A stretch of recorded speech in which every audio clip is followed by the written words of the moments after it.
सभी का जो है फिर से देखिए, आज से हम लोग जो है चैप्टर नंबर 1 जो है और क्लास 9th का जो क्वेश्चन है उसको सॉल्व किया जाएगा। तो देखिए एक एक करके आप लोग का एक एक चैप्टर का, चाहे चैप्टर नंबर 1.1 है, फिर 1.2, इसके बाद 1.3, 1.4, मतलब एक वीडियो में जो है, एक वीडियो में क्या रहेगा, एक वीडियो में एक चैप्टर कंप्लीट रहेगा। ठीक है, तो उस चैप्टर से रिलेटेड कोई भी डाउट रहेगा तो आप उस वीडियो को देखिएगा। अगर जो क्वेश्चन डाउट में है उसको आप सॉल्व करके अपने पास रख लीजिएगा। ठीक है, देखिए तो चैप्टर नंबर 1.1 में पूछा है, जो कि पेज नंबर 6 पे है एनसीईआरटी में।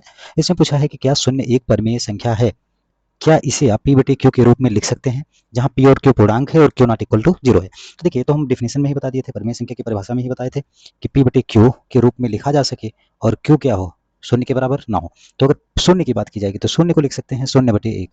यहाँ पे क्यू का मान कितना है, 1 है, तो क्यू का मान अगर 0 नहीं है तो क्यू क्या है, एक परिमेय संख्या है। और पी और क्यू पूर्णांक होना चाहिए, पी बराबर 0 होगा, क्यू बराबर 1 होगा, दोनों पूर्णांक है।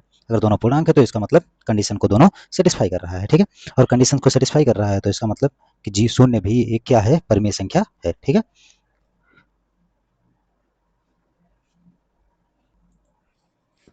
दूसरा क्वेश्चन देखिए, तो दूसरा क्वेश्चन इसमें दिया है कि 3 और 4 के बीच में 6 परिमेय संख्या है। देखिए, इसको ज्ञात करने का बहुत सारा तरीका है। ठीक है, लेकिन हम अभी सबसे सिंपल तरीका देख रहे हैं। सबसे सिंपल तरीका में 3 और कौन है, 4। ठीक है, तो 3 को लिख सकते हैं 3/1, 4 को लिख सकते हैं 4/1। हर समान है, अगर हर समान है तो जितना परिमेय संख्या दिया है उसमें एक जोड़ेंगे, मतलब 6 पूछ रहा है तो 6 में एक जोड़ेंगे, कितना आ गया, 7। अब क्या करेंगे, 7/7 से, ठीक है, दोनों में गुणा करेंगे, मतलब इसमें भी और इसमें भी। अब यहाँ पे कितना मिलेगा, 21/7। यहाँ पे कितना मिलेगा, 28/7। अब इसके बाद कितना आएगा, 22/7, 23/7, 24/7, 25/7, और उसके बाद 26/7 और 27/7। ठीक है, ऐसे भी हम लोग ज्ञात कर सकते हैं। दूसरा तरीका एक और है, एक और तरीका ऐसा है कि हम लोग जानते हैं कि अगर मान लीजिए कोई भी दो संख्याएं हैं, ए और बी, ठीक है, तो उनके बीच की जो परिमेय, कोई भी उनके बीच की परिमेय संख्या जो होती है वो a+b/2 होती है। ठीक है, मतलब अगर 3 है 4 है तो उसके बीच की एक परिमेय संख्या निकालना हो तो 3 और 4 प्लस 7 कितना हो गया, 7/2। ठीक है, अब इनके बीच में अगर निकालना हो तो फिर से 3 और प्लस 7/2, तो हो जाएगा 3 दूना 6 और 7 6 13, और 13/2 और बटे 2 कितना हो जाएगा, 13/4। इनके बीच में निकालना हो, मतलब किसी के बीच में निकालना हो तो ऐसे करके हम लोग निकाल सकते हैं। तो किसी भी तरीके से सॉल्व किया जाएगा, दोनों सही होगा। ठीक है, अब देखिए क्वेश्चन नंबर 3 में पूछ रहा है कि 3/5 और 4/5 के बीच में 6 परिमेय संख्या है।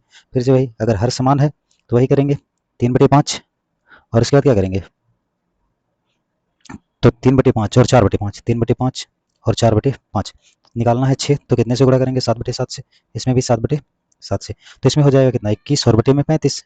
यहाँ हो जाएगा 28 और बटे में 35, तो कितना आ गया, 22/35, 23/35, 24/35, 25/35, 26/35, और इसके बाद में 27/35। ठीक है, तो ऐसे करके हम लोग निकालेंगे, तो ये हो जाएंगी परिमेय संख्या। ठीक है, कितना आया था, 1 मिनट, कहीं कुछ गलत हो गया क्या? अच्छा, 5 6 परिमेय संख्या ज्ञात कीजिए। नहीं ठीक है, इसमें देखिए, इसमें गलत का सॉल्व कर दिया है, 5 संख्याएं ज्ञात करना है। ठीक है, क्वेश्चन में जितना होगा, क्वेश्चन में अगर मान लीजिए 5 होगा तो 6/6 से गुणा करेंगे, 7 होगा तो 6 7/7 से। ठीक है, मतलब जितना रहेगा उससे एक बढ़ा करके। ठीक है, क्वेश्चन नंबर 4 दिया है कि नीचे दिए गए कथन में से कौन सा सत्य है और कौन सा असत्य है, कारण के साथ। देखिए, पहला दिया है प्रत्येक प्राकृतिक संख्या एक पूर्ण संख्या होती है। हम जानते हैं प्राकृतिक संख्या होती है 1 2 3 डैश डैश करके, पूर्ण संख्या होती है 0 1 2 3 ऐसे करके होती है। तो पूछ रहा है प्रत्येक प्राकृतिक संख्या एक पूर्ण संख्या होती है। एक पूर्ण संख्या है, हाँ, 2 है, 3 है, 4 भी होगा तो है, मतलब हाँ सही है। क्यों, क्योंकि प्राकृतिक संख्या एक से बड़ी होती है, जबकि पूर्ण संख्या में एक से बड़ी तो सब संख्याएं होती हैं, साथ में शून्य भी शामिल होता है। तो इसलिए प्राकृतिक संख्या जो होती है, प्रत्येक प्राकृतिक संख्या वह एक पूर्ण संख्या होती है।